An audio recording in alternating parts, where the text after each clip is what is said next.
Hi guys! Welcome po sa ating bagong video. Ngayon, nandito po tayo sa work location ko. And first of all, I would like to welcome you guys dito sa Expo 2023 Doha, Qatar. So, ngayon, nandito tayo sa Albida Information Point. At the same time, dito na rin po yung Information Point Center para sa Expo. So, at this moment, night shift po tayo. So, 3 o'clock hanggang 10 o'clock ng gabi. Diyan po ako nakaupo. Yan ang aking table and chairs. Yan, at this moment, wala po talagang tao. Yan, ako lang dito mag-isa. Yan. Diba? Pag walang tao, ang sarap talaga ng buhay. O, sofa, malambot yung kung saan ako ngayon nakaupo. Walang mga tao, yan, tahimik lang ang buhay ngayon. But anyway, siguro mga pagpatak ng 6 or 7, ayan, mag-uumpisa na papasok yung mga tao dito sa family zone. Yes, nandito ako ngayon sa family zone. Ayan, lalabas ako. Ayan naman guys, yung katabi ko, yan, bikes. Bikes for rent, mga iba't ibang klase ng bikes. At the same time, nagbibenta na rin siya ng tubig. Tinutulungan ko na po siya guys. So it's a good business hanggang 6 months siguro kasi maraming tao. For now, nag-uumpisa ng magpasok yung mga visitors and nakatatlong bisita na rin ako guys. Makikita nyo, time check, it's 4. Ayan yung araw oh. Dito naman yan. Papasok na talaga yung mga tao. Nagpapasukan na sila unti-unti.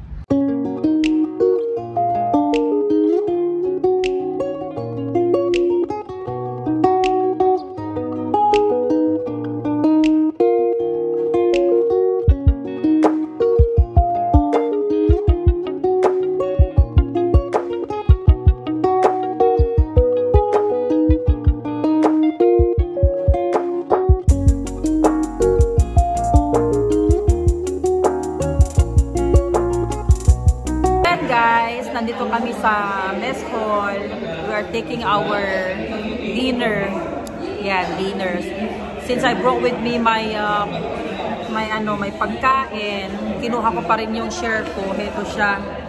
Kasi ibibigay ko yan sa security guard na nagugutom. Wala silang tubig at saka pagkain. So yan ang ibibigay ko. Hindi sana ako bababa dito kasi meron naman akong baon. Pwede naman na sana akong kumain doon sa sa location ko. Kaya lang kailangan ko na lang bumaba para kumuha ng pagkain para may maibigay ako sa sa security guard na yon. Guys, so after 30 minutes babalik na kami sa destination point namin. At heto na nga, nakabalik na ako dito sa destination ko. Usual. Wala pa rin tao. May mga bisita pero come and go, ganyan. Mga pa, ilan lang. Okay? Hindi katulad nung una na talagang dagsaan. Pero ngayon wala. Ganito naman talaga pag night shift. Wala masyadong tao.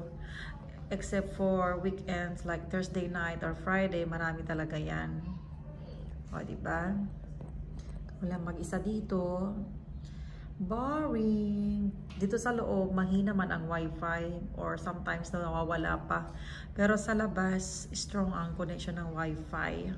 Pero at least dito, yan, AC, yan, malamig ba? Ganon.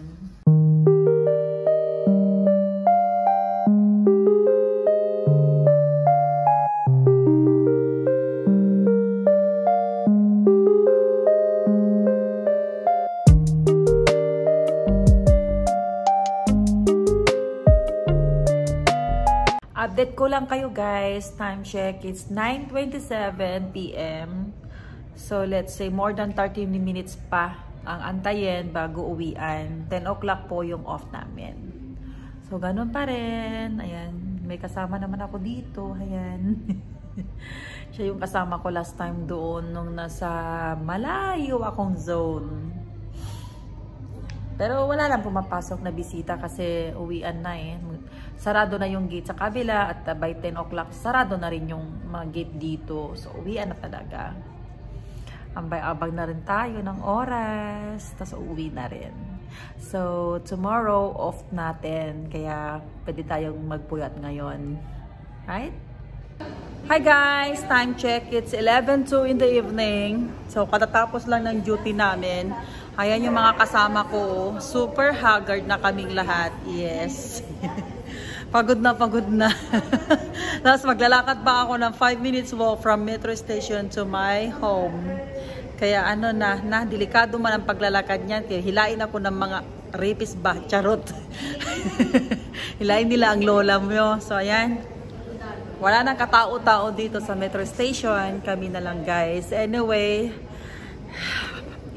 tapos na naman ang isang araw. Kaya ano na naman, looking forward for another brand new day. Ayan guys, kung nagustuhan niyo ang video na to, please don't forget to give me a thumbs up. And please subscribe my YouTube channel, Marie Per Vlogs. Hanggang sa susunod na video guys. Bye!